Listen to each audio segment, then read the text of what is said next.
Ale, para quem porventura não conhece o seu trabalho, como é que foi sua infância, assim, os seus primeiros contatos com a espiritualidade?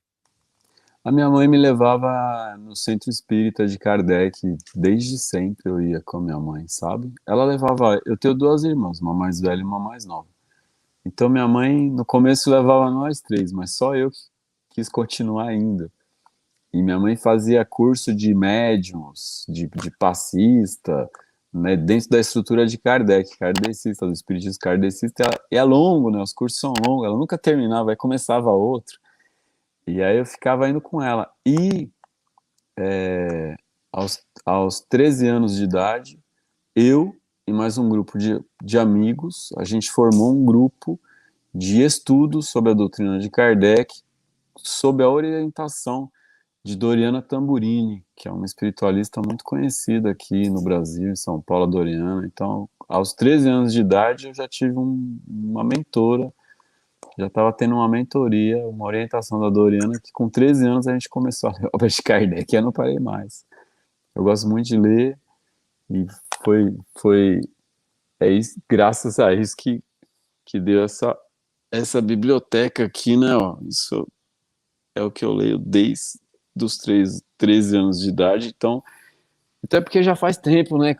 Já faz tempo que eu tinha 13, e aí foi juntando. A única coisa que eu não desapego é livro. Essa daqui, ó, essa daqui que a gente vê aqui, essa inteirinha, é só Rubens Saraceni, essa prateleira inteira. Rubens tem mais um pouquinho de Rubens aqui, tem um banda variado aqui, essa daqui inteirinha é magia, aqui tem sociologia, antropologia, e do outro lado ali tem Deus, religiões, aqui tem a parte também do feminismo negro, do racismo, da mulher, do feminismo, e ali tem uma parte sobre Deus, diabo, religiões, mitologias, hinduísmo, e tem uma prateleira de espiritismo aí também. E aí eu comecei Que no beleza. espiritismo, né, como muita gente, São Paulo, a gente tem existe uma questão no Brasil que é muito importante a gente observar. Espiritualidade em São Paulo segue dentro de uma maneira diferente da espiritualidade que acontece no Rio de Janeiro, na Bahia, né? A espiritualidade que você tem em Salvador, no Recôncavo Baiano, qual a espiritualidade você tem no Pernambuco, qual a espiritualidade você tem no Maranhão, qual a espiritualidade você tem em Brasília. Então tem características, e a espiritualidade que acontece em São Paulo, ela teve um período de um pico muito alto do espiritismo, né? Quando você pega começa na década de 50, 60, 70, 80, o espiritismo ele tem um pico muito grande, e a partir da década de 50 e 60 você começa a ter um pico de Umbanda em São Paulo também, mas uma Umbanda que cresce bastante a partir de um grande grupo de pessoas que faz um movimento do espiritismo para a Umbanda, assim como tem um movimento da Umbanda para o Candomblé. Isso rendeu uma obra de sociologia o sociólogo Cândido Procópio Ferreira. Ele escreveu sobre o contínuo mediúnico, que falava do trânsito entre Umbanda e Espiritismo, e minha professora de Ciências da Religião, a doutora Patrícia de Souza, ela fala que esse contínuo ele vai do Espiritismo para a Umbanda até o Candomblé. E isso é permeado por pessoas que muitas se consideram católicas não praticantes. Então isso é uma característica, mas uma característica que você tem uma cidade que é a cidade de São Paulo mais espírita, e aí você tem Bahia e Salvador, Salvador e Rio de Janeiro, que são as cidades mais negras e mais africanas fora da África. Você tem a Bahia em percentual é a mais negra, e Salvador em percentual é a mais negra, e o Rio de Janeiro em número, né?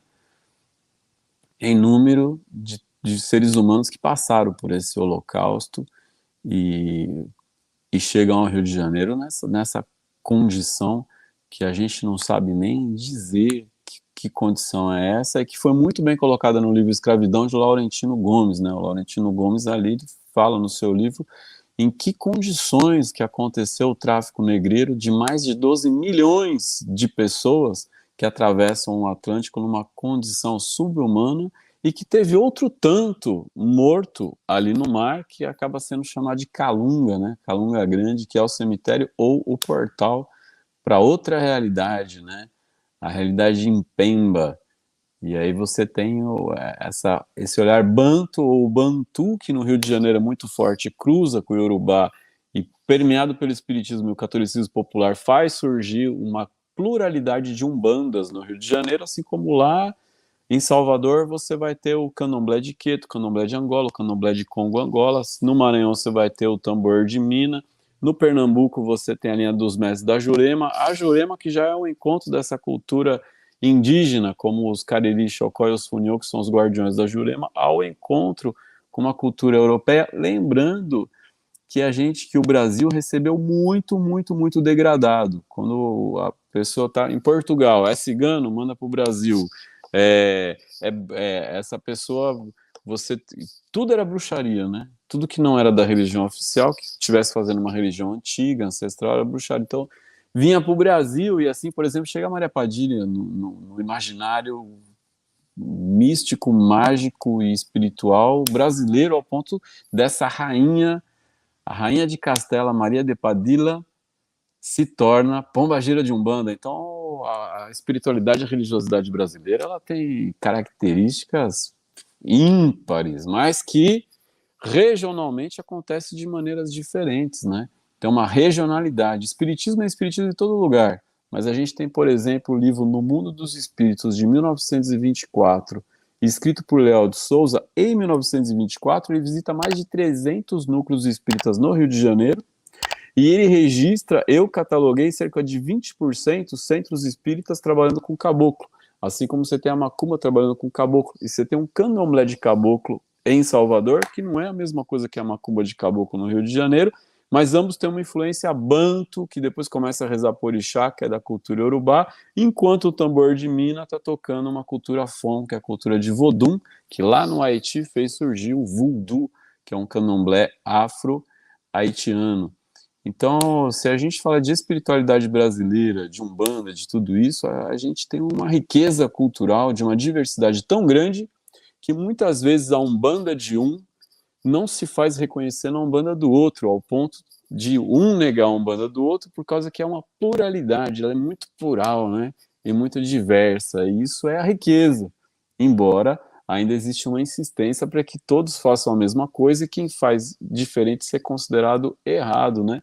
Que é um padrão normativo. O padrão normativo é uma maneira eurocêntrica de lidar com as questões religiosas e espirituais que vem aí por meio de uma influência canônica, que só existe o monodeus, a monocultura e a monorreligião para uma única maneira de se viver, porque a outra estaria errado. Mas a nossa realidade ela é diversa e plural. E eu acredito que eu transito por essas realidades diversas e plurais, que é um encanto de vida e de mundo. E nessas pluralidades, né, você encontrou a Dodô, né, a Doriana Tamburini, que tem aqui, quem não conhece pode vir aqui no canal, que tem vários vídeos com ela, no início do grupo de estudo que deu origem a esse canal de TV, no início, que é o grupo GEP, né, o Grupo de Estudos e Práticas Espirituais. A Dodô estava no primeiro ano, foi em 2008, então, Doriana Tamburini, pesquise lá também, que vocês vão ver muito conteúdo que ela vem transmitindo. E eu tinha 13 anos, a Doriana já era orientadora. Muito bom. E por falar nessa infância de 13 anos, e essa história dos copos que andam, hein? Você estava vendo aí um copo, esse aí já andou? Esse não andou, mas eu na minha infância fazia a brincadeira do copo na escola, né? Eu estudei sempre em colégio estadual, e eu estudei ali na Avenida Paulista, no Colégio Rodrigues Alves, e na hora do intervalo tinha um grupo que se reunia lá para fazer a brincadeira do copo, e eu tinha uns amigos também que quando a gente se reunia fazia a brincadeira do copo, e eu participei muitas vezes daquilo que é chamado de mesa Ouija, ou a brincadeira do copo, e eu participei de várias vezes que todo mundo tirava a mão e o copo sozinho continuava respondendo, né? É uma coisa impressionante. Eu tenho essas experiências aí para contar. Muito louco, hein? E, bom, você tem a mãe, então, que é espírita, e a avó? A minha que a avó tua era avó te ensinou? minha avó era um bandista, a mãe da minha mãe, ela era um bandista, E ela frequentou um terreiro de Umbanda e aconteceu alguma coisa desagradável lá. O dirigente do terreiro, o pai de santo, ele, ele teve alguma atitude que não foi boa para a família da minha mãe. Foi uma atitude que as pessoas se sentiram constrangidas de alguma maneira. E aí a minha avó incorporava, era médica de corporação, e minha avó continuou trabalhando na casa, incorporando em casa e trabalhando em casa, com o Preto Velho, com o Caboclo, com outras entidades. Essa avó, que é minha avó Elisa, mãe da minha mãe, que é Vera, minha avó Elisa, ela desencarnou, eu tinha 3 anos de idade, então eu não aprendi Umbanda com a minha avó, mas minha avó é dessa raiz. E minha avó é de uma família santista, e essa família santista da minha avó é a família Militão e a família Azevedo. Eles faziam, hoje a gente, minha prima pesquisando, entendeu que é uma família de abolicionistas, que casa com a família do meu avô, que tem origem africana. E aí, quando a origem é africana, a gente não tem a raiz, né? Não sabe não consegue saber da onde veio. Em contrapartida, a família do meu pai é uma família de origem italiana, muito racional, super racionalizadora, e que ao mesmo tempo traz uma liberdade de expressão muito grande, né? Nenhum deles tem uma identidade religiosa, mas tem uma liberdade de se expressar e fazer aquilo que acha que é bom para si. Muito bom. Mais uma referência aqui que o Alexandre trouxe também relacionada à família. Depois pesquisem aqui no canal Veridiana, que vocês vão ver também outros vídeos com a prima do Ale. Sim, E quando Veridiana, preciso falar agora. Veridiana Delgado, minha prima, não pode passar batida assim, não. É uma das maiores referências do que eu conheço dentro de um sistema. Ela é formada em filosofia, professora de filosofia, dá aula de cocriação, é uma co-criadora, e ela é uma das pessoas que mais me ensinou a mim sobre xamanismo. Ela também deu aulas de xamanismo no Colégio Pena Branca, e é filha da Fabiana, que trabalha com constelação sistêmica também. Então é uma família ativa na espiritualidade, né? Excelente, você acabou de assistir a mais um corte da TV Consciência Próspera. Espero que tenha gostado. Caso tenha interesse em assistir o episódio completo, clique no link na descrição deste vídeo.